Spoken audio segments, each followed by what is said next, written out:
Powiem wam, że ja ostatnio zrozumiałem, dlaczego związki się rozpadają. To nie jest brak komunikacji. To nie są pieniądze. To jest IKEA. Serio.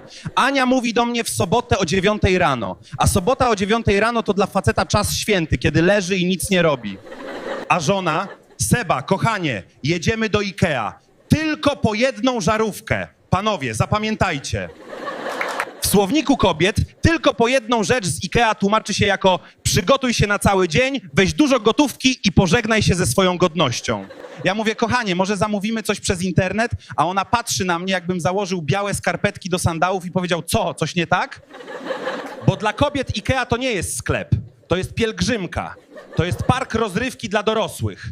Tylko zamiast myszki Miki masz gościa w żółtej koszulce, który mówi ci, że regał Billy jest dostępny, ale w sekcji 26, alejce 14, sektorze C, poziom 2. Wchodzimy i od razu wiesz, że to pułapka. Strzałki na podłodze. Nie możesz zawrócić. To jest jedyny sklep na świecie, gdzie wejście jest łatwe, a wyjście to już negocjacje z Bogiem. Idziemy. Dział salony, a ja nie potrzebuję salonu, ja mam salon. Ale moja żona już siedzi na kanapie za 3000 i mówi: Seba, zobacz jak ładnie mi na tej kanapie. A ty już wiesz, że przegrałeś, bo Ania wyciąga telefon i robi zdjęcie. A jak kobieta robi zdjęcie mebla, to znaczy, że ten mebel już mentalnie mieszka u was w domu, on już ma swoje miejsce. Po 40 minutach mamy w wózku 2 szafki Kallax, dywan, który wygląda jak owca po chemioterapii, 30 poduszek o nazwach, których nie umiem wymówić i roślinę. Sztuczną. Za 99 zł, która i tak umrze, bo ja zapomnę jej nie podlewać. I idziemy dalej. I w każdym dziale jest ten sam obrazek.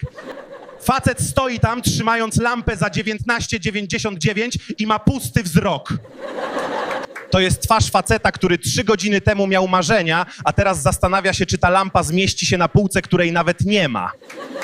Podchodzę do jednego i mówię: bracie, też pożarówkę? A on: tak, od 3 godzin. To jest braterstwo IKEA. My się tam nie znamy, ale cierpimy razem. I dochodzimy do kuchni. Ania mówi: a może byśmy zobaczyli kuchnię? Tak, tylko dla inspiracji. Dla inspiracji. To jest najgroźniejsze zdanie w języku polskim. Bo dla inspiracji oznacza: zmieniamy całą kuchnię za 20 000. Ja mówię: Ania, ale my mamy kuchnię.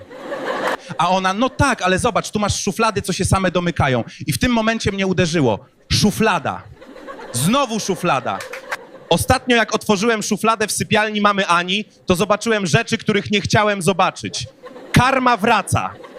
Finał. Kasy. Myślicie, że to koniec? Nie.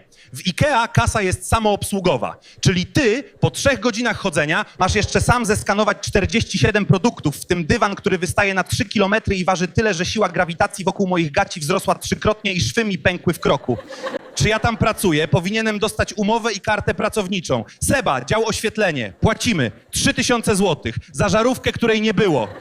Bo na końcu pani mówi: tego modelu żarówek już nie ma. Został wycofany. Wracamy. I zaczyna się druga część horroru. Składanie. Instrukcja IKEA. 40 stron.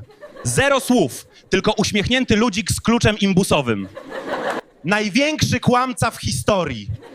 Po godzinie wyglądam, jakbym walczył z Tysonem. Spocony, przeklinam po szwedzku, zostały mi 4 śrubki, a szafka jest krzywa.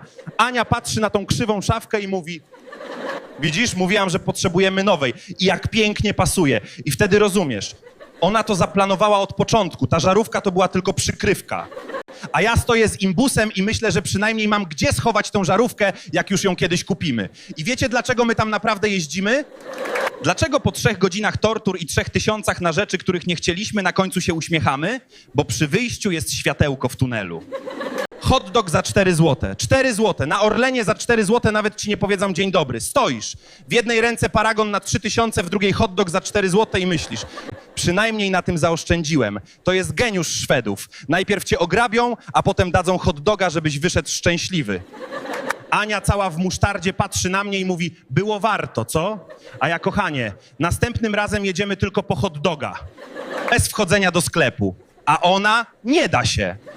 I to jest najdroższy, tani hot dog w waszym życiu. Dziękuję. Byliście wspaniali.